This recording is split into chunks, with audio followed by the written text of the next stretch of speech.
Tiens, il y a ce sujet, on s'en parle beaucoup, on y pense beaucoup. Comment est-ce qu'on peut l'approcher sans donner l'impression qu'on saurait mieux que quelqu'un, sans dire des choses évidentes que tout le monde sait déjà? D'avoir de l'ironie à différents niveaux, c'était un truc en tout cas qu'on affectionnait dans ce qu'on voulait écrire. C'était important pour nous de jamais avoir les personnages qui iraient donner la morale. Moi, je pense pas qu'il faille trop s'analyser, mais par contre, il faut s'observer. On trouvait des idées, on trouvait des opinions et on les intégrait dans nos personnages, ce qui nous permettait de plutôt venir avec un avis tranché, d'intégrer nos questionnements. Et si les déchets se retournaient contre nous? Il y a des poubelles qui nous éclatent la gueule, là. Les déchets attaquent les gens! C'est le concept qu'explore le film L'attaque des déchets, disponible sur France TV/. Et aujourd'hui, j'ai la chance d'être reçu par Jean Pébreau et Mathieu Liénard, respectivement scénaristes et réalisateurs du film. L'attaque des déchets, c'est l'histoire avant tout d'un couple, de Roxane et Philippe, qui au début du film décident de se séparer. Et c'est à ce moment précis que les déchets du monde entier prennent vie et commencent à tuer les gens. Et du coup, leur ami Arnold a l'idée que c'est parce qu'ils se sont séparés que tout a commencé, qu'il faut qu'ils se remettent ensemble pour que tout s'arrête et que tout revienne à la normale. Et donc pendant l'ensemble du film, ils vont tout faire pour réussir à se réconcilier et à se remettre ensemble pour sauver le monde. L'attaque des déchets! Jusqu'à maintenant, le monde, c'était pas la pêche. À la base, c'était un court-métrage. Vous avez commencé tous les deux dessus. Comment est venue l'idée un petit peu? Alors c'était un jour où je me baladais dans Paris et où il y avait plein de déchets dans la rue. Et il y avait beaucoup de vent ce jour-là. Et du coup, les déchets se faisaient emporter par le vent, voler dans tous les sens. Et donc ça faisait un peu comme s'ils étaient en vie, quoi. Et je me suis dit, c'est marrant, on dirait presque des fois qu'ils attaquent les gens. Donc c'est un peu, c'est parti de là en fait. Mais ce qui a fait vraiment décoller l'idée, c'est ce qu'a amené Jean, c'est-à-dire l'histoire du couple. Je te laisse raconter. On a cherché pendant super longtemps, d'accord, il y a des déchets qui attaquent les gens, mais qu'est-ce qui se passe? Et on s'est lancé 1000 idées de qu'est-ce qui ça pourrait être. Il pourrait y avoir des gens qui font ça, des jeunes, des vieux. On l'a trouvé ensemble, l'idée au final de ça pourrait être un couple qui décide de se séparer quand tout attaque et ils vont tout faire pour se retrouver, pour se séparer. Et ça nous faisait rire qu'ils fassent ça au moment de l'attaque des déchets. Et donc, c'est ce qui nous a lancé pour le court-métrage. Et ça a évolué après pour le long, l'histoire. Donc, le concept peut arriver un peu naturellement, mais après, il faut trouver l'histoire personnelle et intime qui va avec et qui porte l'histoire, quoi. Moi, cette idée, je crois que je l'avais écrit peut-être même 1 an avant de t'en parler, parce qu'en fait, j'avais que le concept. Et tant qu'il n'y a pas d'histoire personnelle et émotionnelle derrière, finalement, c'est qu'un concept, quoi. Je serais curieux de savoir un petit peu comment vous avez écrit le film. Est-ce que Jean t'écrivait tout seul? Est-ce que vous passez du temps ensemble? Est-ce que vous êtes partagé des scènes à écrire? Non, on a passé énormément de temps ensemble. L'essentiel du début, c'est passer du temps ensemble et s'échanger des idées, s'échanger des blagues, des événements, tout ça. C'est là que c'est le mieux en général. Quand on fait séparément, c'est dur de réunir les idées après. Et une fois qu'on a vraiment l'histoire qui nous plaît, qu'on a vraiment tous les événements qui nous plaisent, je prends tout ça tout seul et je rédige vraiment les scènes, les dialogues, les actions qui se passent dedans. Et puis je passe tout à Mathieu qui me renvoie des feuilles barrées de rouge en entier. Et on refait. Non, c'est faux. Je mets aussi des petites annotations de pourquoi est-ce que c'est barré en rouge en essayant d'être le plus délicat possible. Non mais ouais, c'est même pas vrai. En vrai, voilà, juste j'écris un truc, je lui envoie, on se fait des retours et on développe sur ce que j'ai écrit. Okay. À partir de là. À force de se prendre des refus de Mathieu, est-ce qu'il y a des petits pétages de câble? Bien sûr. T'abuses Non, on sait se faire des retours. Non, c'est pas vraiment un problème de se faire des refus. C'est vraiment un truc de. On s'est mis d'accord sur l'histoire qu'on voulait faire. Donc je la rédige, ça va rajouter plein de détails, ça va rajouter plein de petits événements. Et à partir de là, c'est se remettre d'accord sur ce qui nous plaît là-dedans, ce qui marche là-dedans, ou ce qui marche pas. Et donc en fait, ça qui est cool des deux, c'est que c'est juste un deuxième regard sur ce nouveau truc tout frais. Et c'est juste gagner énormément de temps, avoir des avis hyper différents. C'est ça que ça sert, ouais. Et surtout, être deux sur une comédie, ça permet surtout de tester les blagues instantanément et de voir déjà si on arrive à faire marrer l'autre et puis essayer d'avoir un retour et de sentir ce qui marche pas. Ça permet de gagner du temps. Je pense que moi, clairement, je pourrais pas écrire tout seul. En tout cas, pas de la comédie. Ça paraît essentiel d'être deux, quoi. Ouais, beaucoup de fois, les corrections, ça s'arrêtait à c'est bien, mais j'ai pas trouvé ça drôle. Et on disait bon, voilà, c'est tout. C'est bon, si t'as pas ri, tu vois. On peut pas forcer l'autre à lui dire si c'est drôle. Il dit bah non, j'ai pas rigolé. Non. Ça arrive des fois que t'aies une V2 de blagues qui marche. Ah oui, parfois il faut les faire marcher les blagues, ouais, c'est vrai. Ouais. Donc c'est pas parce qu'une blague marche pas au début qu'on peut pas l'améliorer, c'est ça que... Ouais, complètement. J'ai pas d'exemple précis en tête par contre, mais je crois que ça a dû arriver. J'ai pas d'exemple précis, mais il y a des trucs où tu vois l'humour de ce que tu veux faire, mais tant que c'est pas rythmé, c'est pas drôle. Et donc, si l'autre te dit « Ah bah là, je rigole pas », si t'es convaincu de ce qu'il y a, tu peux essayer de la corriger, faire marcher. Et c'est là aussi que se poser des questions, ça aidait bien. C'est c'est quoi le problème ici, et souvent c'est pas que c'est pas drôle, c'est que ou qu'il n'y a pas le rythme, voilà, il n'y a pas de rythme. En fait, se faire des retours, ça permet de voir où ça pourrait bloquer pour ensuite construire mieux. Pour revenir un petit peu sur plutôt les débuts, quand est-ce que vous avez commencé à vous intéresser au cinéma? À partir de quand vous avez su que c'était ça que vous vouliez faire? Moi, je dirais assez tôt, quand j'étais genre, je sais pas, début de l'adolescence, disons, genre 10-12 ans. Avec la caméra de vacances de mes parents, et même avant, je me rappelle mes premiers films, c'est genre avec la Hey-Toy, on pouvait enregistrer 30 secondes de vidéo sur une carte de la PlayStation de 8 MO, je crois, et donc tu pouvais filmer ton film de 30 secondes, et après si t'en refaisais un autre, t'étais obligé de l'effacer, celui que tu venais de faire.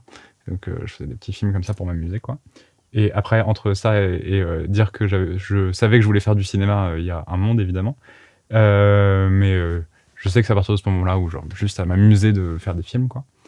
Et après, ça a été tout un cheminement, petit à petit, de se rendre compte que c'était possible, et puis de continuer à faire des films pour s'amuser, quoi. La même chose. À peu près. Non, mais c'est marrant, on s'était montré nos films d'ados, qui sont tous évidemment vraiment nuls, quoi. Mais le mien. C'est absolument. Film qui s'appelle Le meurtre de Martin Langlois, c'est oui. ça? Le meurtre de Martin Langlois, il est disponible sur YouTube si vous voulez aller voir. T'aurais pas dû dire ça. Il claque un peu, genre, ça fait vraiment le film Agatha Christie un peu. Ah ouais, exactement. Ouais. C'est exactement tu ferais bien ça. de vérifier ce soir, de le revoir et de vérifier si tu dois le supprimer en tout cas.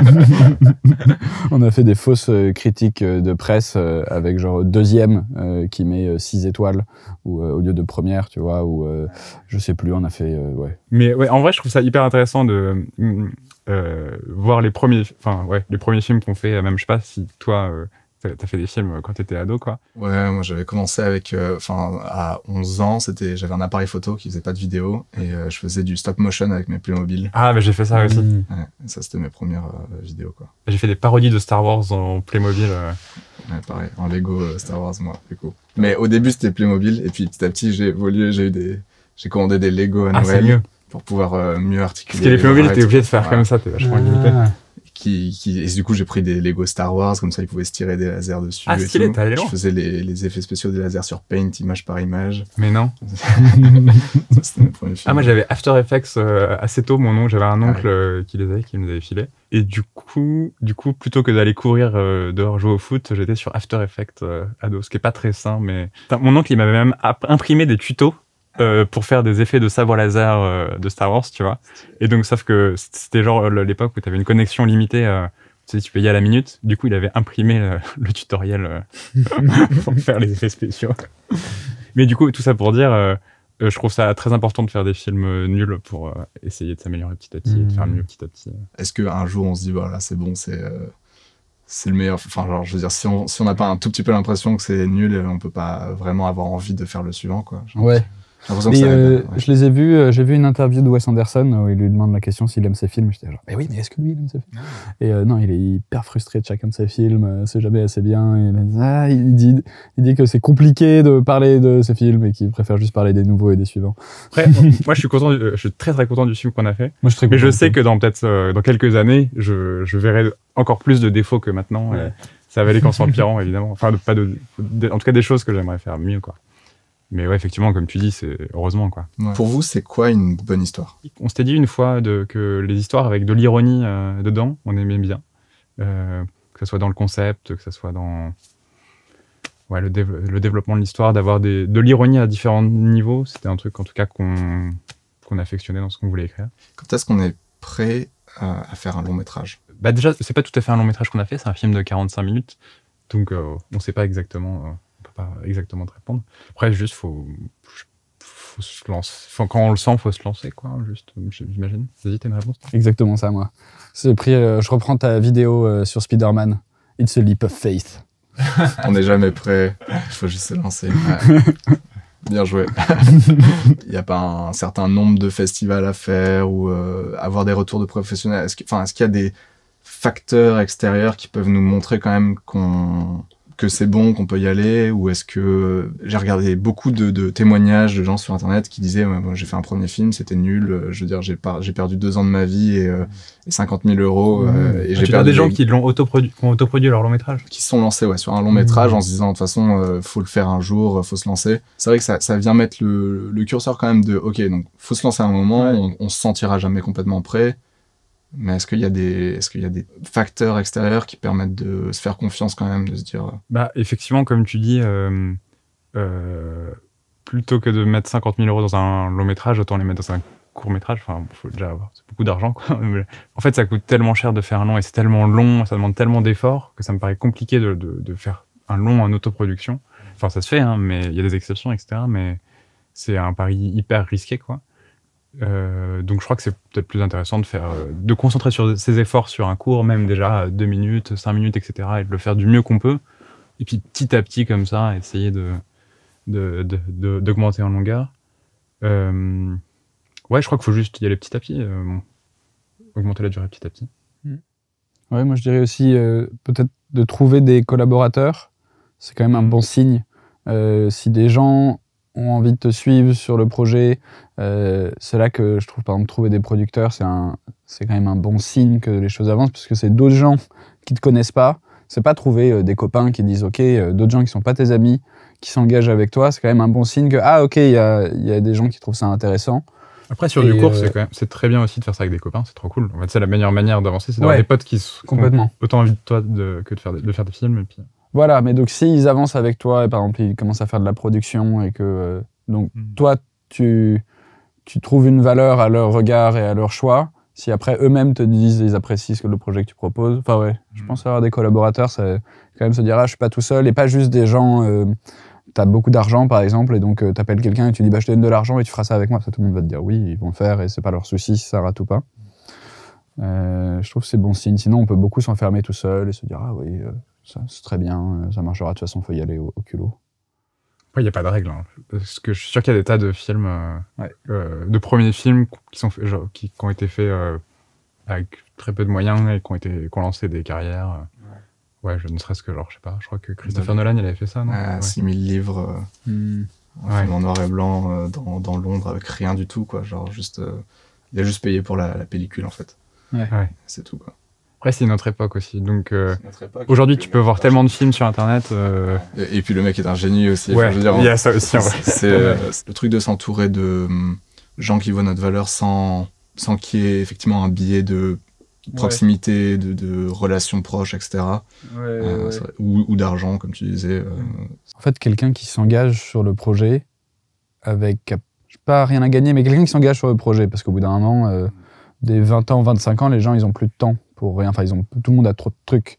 Donc, si les gens s'engagent avec toi et y accordent du temps, ça veut dire que il y a quelque chose d'intéressant à faire. Et après, du coup, pour répondre à ta question, nous, avant, on a fait plein de courts-métrages, puis à chaque fois de plus en plus longs, pour le coup, etc. Voilà, ça s'est fait petit à petit en fait. Quand vous avez fait le court-métrage de l'Attaque des déchets, est-ce que vous saviez que ça allait être un long ? Pas du tout. À la base, on y a vraiment pensé comme un court-métrage. Et c'est une fois qu'il était fini qu'on s'est dit que ça nous plaisait et qu'il y avait la matière pour raconter une histoire plus longue. Donc ça s'est vraiment fait dans un deuxième temps, quoi. Ouais. En fait, comme on te disait, ça nous a pris beaucoup de temps de trouver qu'à partir de l'idée des déchets, que c'était un couple, parce que c'est l'histoire d'un couple. On est passé par plein d'autres idées d'histoires, d'événements, de personnages. Et une fois qu'on avait fini le cours et que ça nous avait plu, on s'est rendu compte qu'on avait encore tout ça. On avait encore toutes ces petites histoires qui nous plaisaient bien, qu'on n'a pas faites. Et on s'est dit, on pourrait prendre ces éléments et essayer de faire un truc plus long. Comment est-ce que vous avez financé la version courte ? Et est-ce que la version courte a aidé à financer finalement le long ? C'était notre argent de poche. Après, ça n'a pas coûté très cher parce que on l'a fait beaucoup avec des amis, etc., en autoproduction, à petite échelle. Et c'était un format très court. Ça, c'était nos sous. Et ensuite, il a complètement aidé pour la suite, pour faire un truc plus long, puisqu'il servait de pilote. Et il servait à dire, on est très contents, nous, du court-métrage, et il servait à dire, voilà l'identité visuelle de ce qu'on veut. Les 3 acteurs principaux, on va retravailler avec les mêmes. Les 3 sont super. Donc, tout ça, ça permet ça permettait de dire c'est exactement l'identité qu'on cherche à faire, et les gens à qui on a présenté, enfin ça a marché comme ça, ils ont vu le court-métrage et on nous a engagés pour pour adapter ça en plus long, pour développer l'idée. Donc ouais, ça a complètement servi pour le vendre. Après, j'ai déjà entendu dire que des fois, ça peut desservir. Des fois, en autoproduction, c'est pas facile d'avoir une qualité de production qui est suffisante pour convaincre et pour montrer ce que tu as vraiment en tête, quoi. Donc j'imagine que si on se lance là-dedans, faut être sûr d'être capable de faire, en tout cas, le plus proche possible de ce que tu as en tête pour pas que ça te desserve, quoi. Mais j'imagine encore une fois, il n'y a pas de règle. Hein. Faut être sûr d'avoir les bons moyens de production pour rendre la vision... Ouais, bah limite, je dirais faire le plus court possible, même si c'est que 2 minutes, mais que c'est 2 minutes parfaites. De toute façon, ouais, autant faire 2 minutes excellentes de exactement ce que tu veux faire que 20 minutes où tu dilapides tes moyens et du coup, c'est peut-être moins qualitatif. Est-ce que vous pourriez raconter un petit peu le parcours du court au long ? Mathieu est venu me voir avec l'idée de déchets qui attaquent les gens pour faire un court-métrage. Et je lui ai dit qu'on n'y arriverait pas et que ça marcherait jamais. Et que ça valait pas la peine de faire ça. Du coup, on a fait le court-métrage. Et quand on l'a projeté, on était super contents, on adorait le film. C'est marrant parce que moi, j'ai une autre version de cette histoire. Je peux la raconter ? Attends, je vais au bout de la mienne. Vas-y. Ensuite, il est venu me voir avec l'idée d'en faire une série. Et je lui ai dit qu'on l'avait déjà fait, que c'était trop long et que ça marcherait pas. Et donc nous voilà, et maintenant on a fait le film. Donc on cherchait un court-métrage, une idée de court-métrage. Et donc il y avait celle-là que j'avais proposée à Jean des déchets qui attaquent les gens, etc. Moi j'y croyais plus trop, etc. Je me rappelle, j'étais à un arrêt de bus au téléphone avec toi. Puis tu m'as dit, non bon, ça suffit, on fait ça, on fait les déchets qui attaquent les gens. et c'est ça qu'on fait. Bon, d'accord. Du coup, c'est pas la même histoire, mais parce que je raconte pas tous les détails de l'histoire. Déjà, il y a Roxane, la comédienne du film, qui nous a présenté à son agent, qui nous a présenté notre agent, et qui nous a partagé un appel à projet de France Télé Slash, auquel on a répondu. Dans le même temps, nous, on a rencontré des producteurs à qui, en fait, j'avais pitché un autre film. C'était un film en réalité virtuelle. Un film qui s'est pas fait au final, c'était un court-métrage.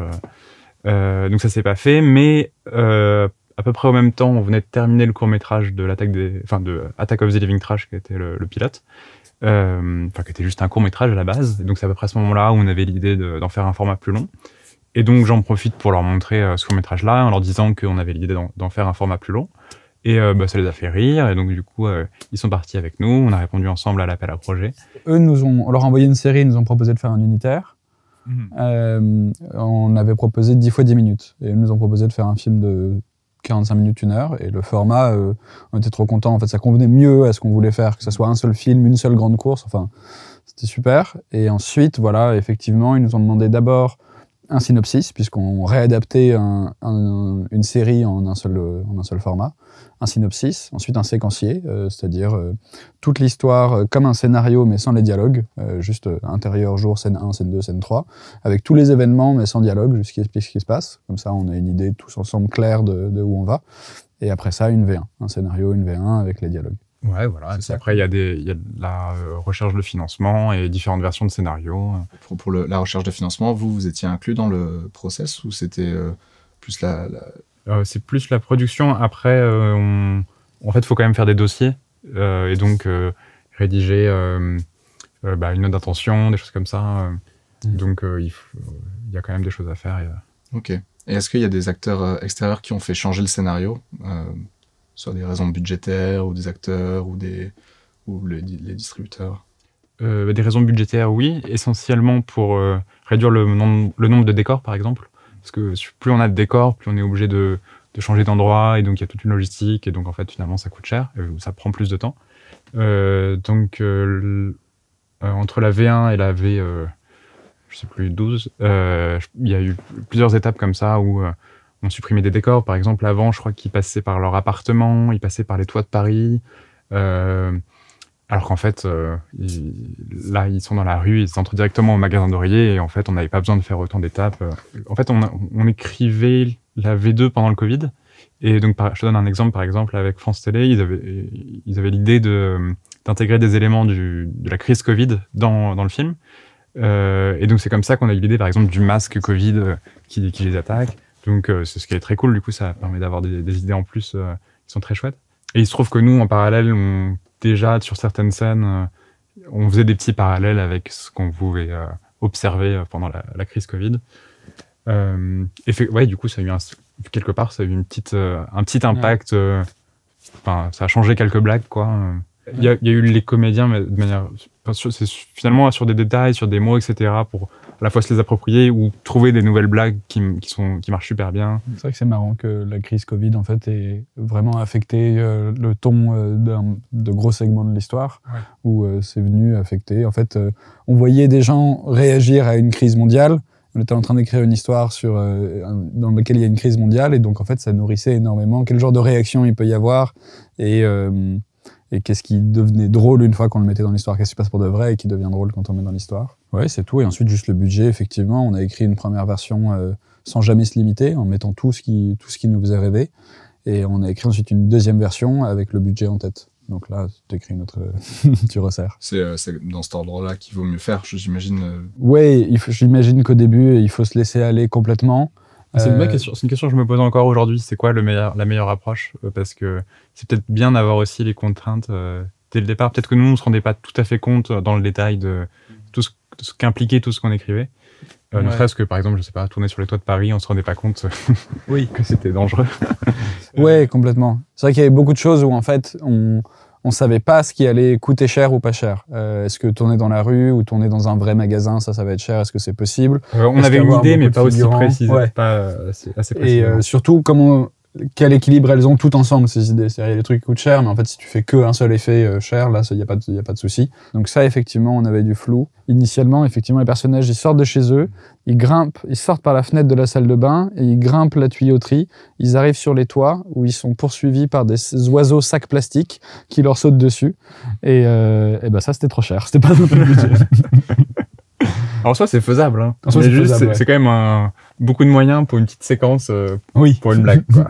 Oui. Et est-ce que vous pensez que faire un film à concept fort, ça peut aider à trouver des producteurs, à trouver des financements? Je pense que ça peut aider, mais c'est clairement pas suffisant. C'est-à-dire ce qui va surtout compter, c'est quelle histoire de personnage on va raconter avec, et comment ça va être lié, et quelle émotion on va avoir avec tout ça. Donc je crois que juste le concept...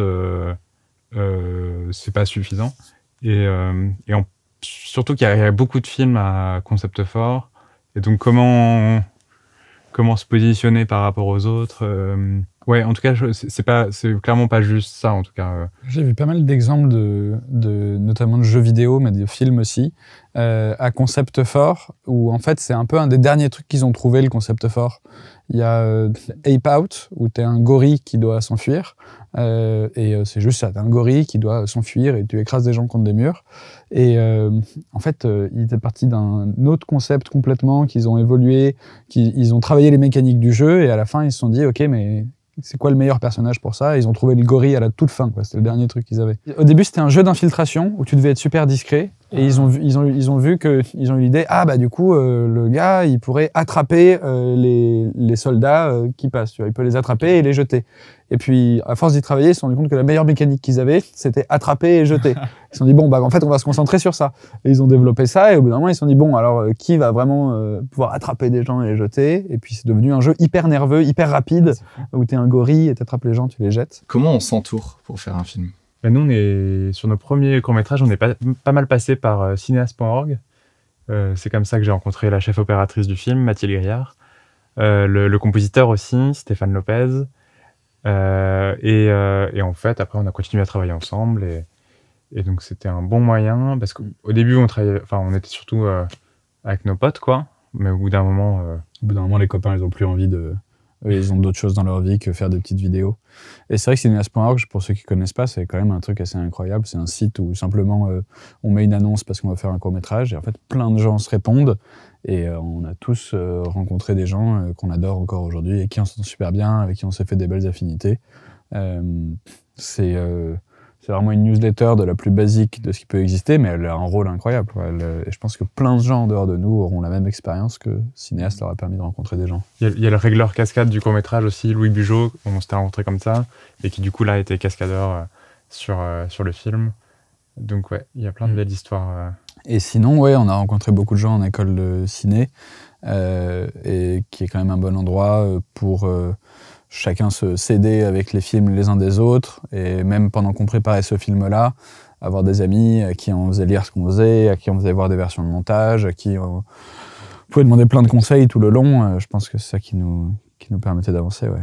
Vous avez porté combien de casquettes sur le tournage? Donc, moi, j'étais le co-scénariste et réalisateur du film, mais c'est surtout Jean qui a eu beaucoup de casquettes, donc je te laisse les énumérer. Ça, c'était la blague récurrente que j'ai eu beaucoup de casquettes. En réalité, on fait un film à bas budget, donc tous les deux, on va porter toutes les casquettes qu'il faut porter pour que le film se fasse. Moi, à la longue, c'est devenu une blague, puisque j'étais directeur artistique, donc on a monté tout le film avec Mathieu, mais sur le plateau, c'était lui le réalisateur. Et à partir de là, j'étais celui qui allait prendre du recul et voir tous les endroits où on allait avoir besoin d'une main en plus. Parce qu'on est sur un film avec un premier film, avec un petit budget. Et donc, en fonction du moment où tu tournes à la tête, tu allais me retrouver en train d'aider les accessoiristes à jeter des déchets sur un camion. Tu retournes la tête et tu allais me voir de l'autre côté en discussion avec le directeur de production. Tu retournes la tête, j'ai été réalisateur équipe B. Tu tournes la tête, je suis script, en train de voir avec les acteurs, revoir des morceaux de texte qui vont changer. Donc ouais, pris énormément de casquettes pour qu'on arrive à faire marcher T'as aussi, donc t'as fait du repérage aussi, on a fait leur on a fait ensemble. Ouais. On s'est investi à tous les niveaux de la production parce que, encore une fois, premier projet qui se fait avec des moyens réduits, ça implique que tout le monde s'implique à 100%. Donc l'équipe, elle, chacun avec leur rôle en ont donné à 100%. Et nous, pour soutenir cet effort de tout le monde, on suit l'effort de tout le monde et on suit le travail de chacun, histoire d'accompagner, de soutenir. C'est comme ça qu'on se retrouve à porter beaucoup de casquettes. Il y a un moment où j'ai su que j'avais vraiment porté toutes les casquettes, quand le second assistant se tourne vers moi, me met le clap dans les mains et m'a dit genre « Prends ça 2 secondes s'il te plaît, là j'ai une urgence ». Et que je me suis retrouvé à faire le clap devant l'image, je me suis dit « C'est bon, je les ai toutes faites ». C'était quoi le plus challengeant pendant le tournage? Je dirais que c'est la gestion de la fatigue. C'est-à-dire que le tournage a duré, je sais pas, à peu près 2 semaines et demie. Et comme il y avait beaucoup d'imprévus, ça faisait que souvent le soir, la nuit, il fallait préparer des choses pour le lendemain, s'adapter aux changements qu'on pouvait avoir et être sûr d'être prêt sur le tournage, quoi, pour être efficace. Donc enchaîner les nuits où on dort très peu, au final à la longue, je pense que c'était ça le plus dur.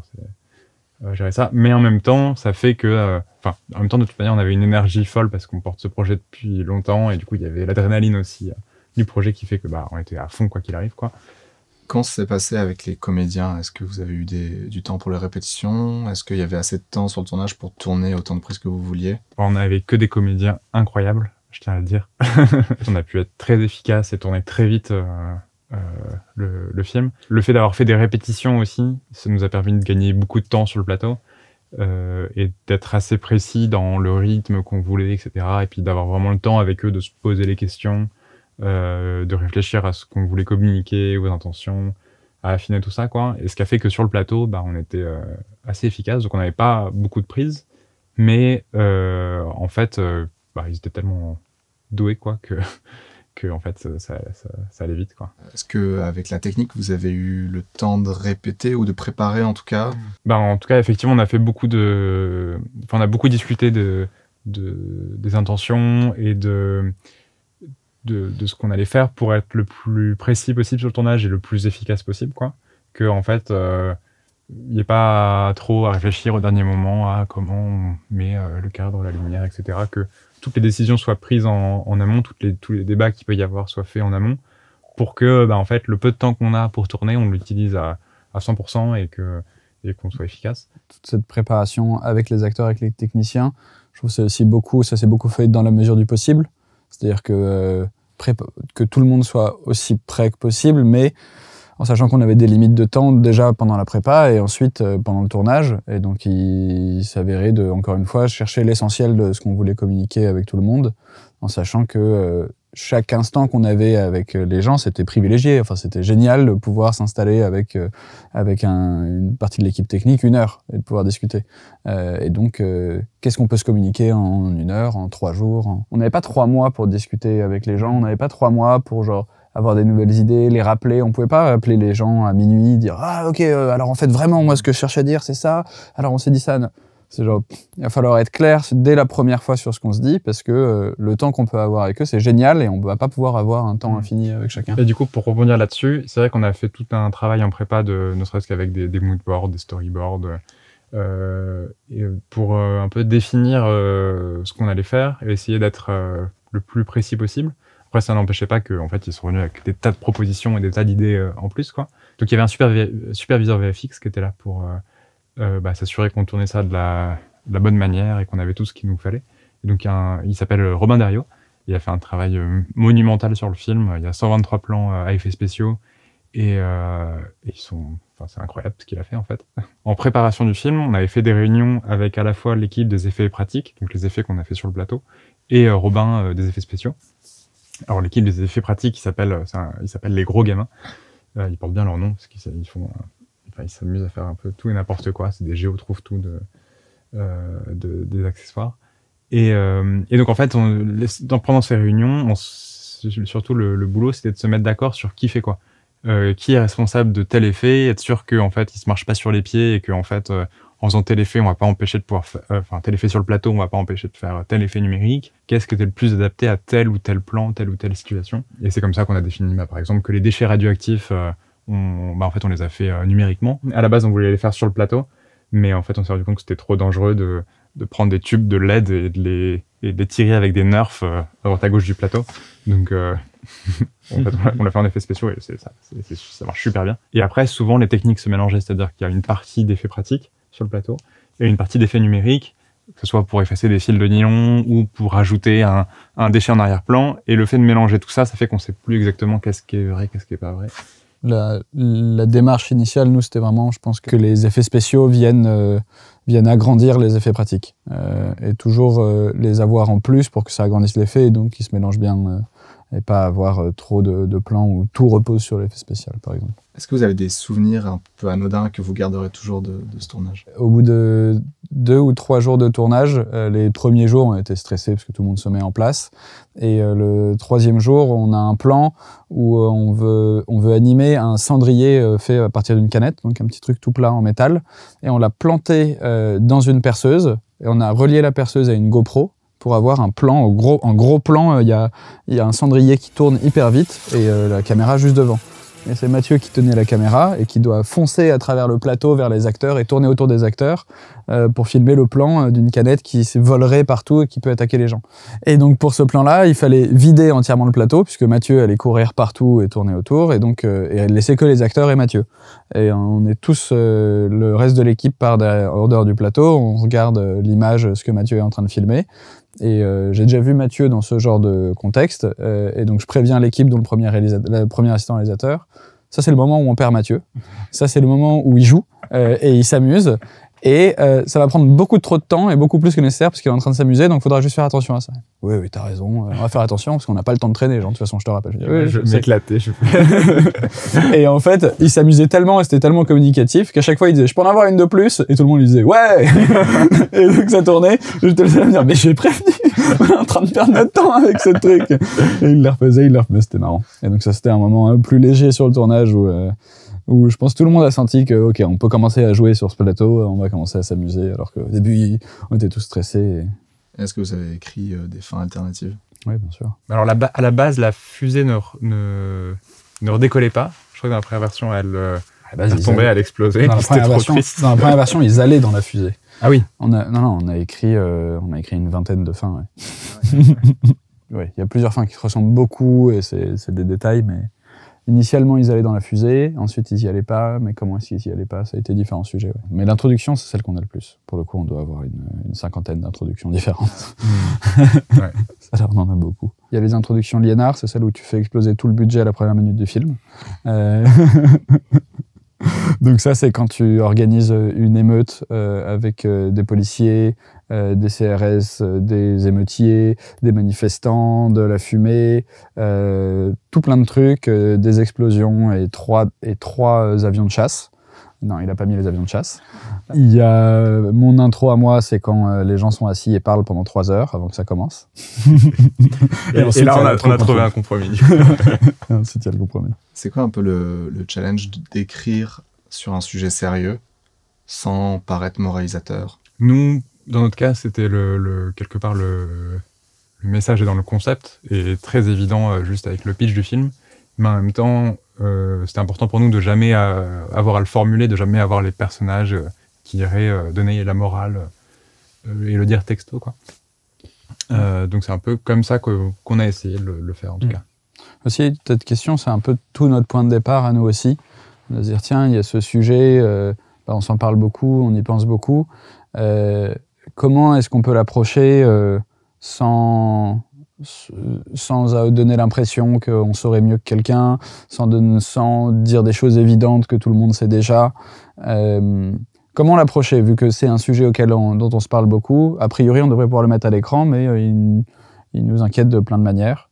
Et donc ça a vraiment été notre point de départ. Et la construction du pitch et de trouver que ça va être un couple qui règle ses problèmes de couple pendant que les déchets attaquent les gens, c'est là qu'on s'est dit, ça c'est une manière qui nous amuse d'en parler parce que ça nous ressemble. On se parle beaucoup de nos relations, que ce soit de relations d'un soir ou de 3 ans. Et elles semblent... On n'a pas de relation d'un soir.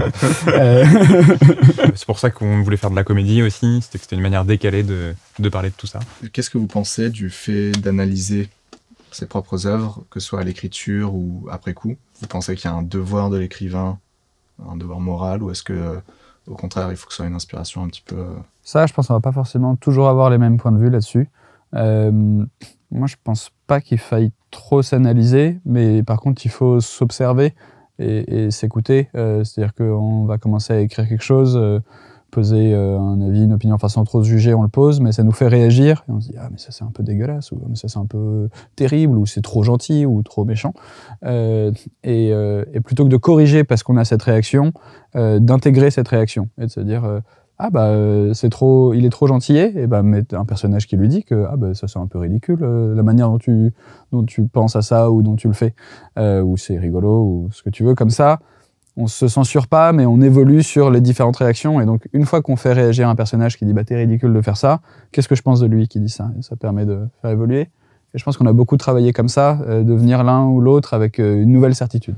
Moi je suis sûr que si on parle d'environnement trop frontalement, on va être moralisateur. Et ça permet à l'autre de réagir et de lui dire en fait je suis pas d'accord, parce que comment on peut en parler? Et à force de débat, on trouvait des idées, on trouvait des opinions, et on les intégrait dans nos personnages.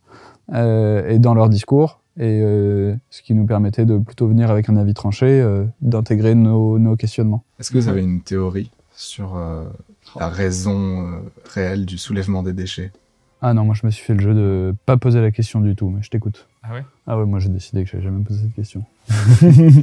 Non mais alors en tout cas, ça nous est paru assez vite évident, enfin on s'est posé la question peut-être à un moment donné, mais ça nous est paru évident que une fois qu'on allait essayer de l'expliquer, quoi qu'il arrive, ça allait, ça aurait été dommage, quoi.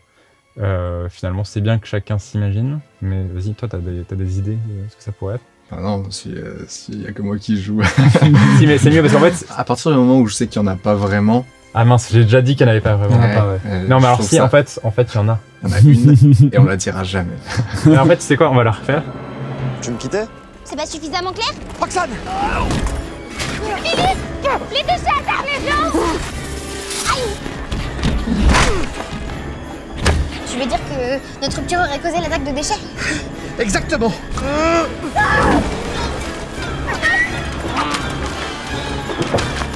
La meilleure chose à faire pour éviter les morts, l'attaque de déchets.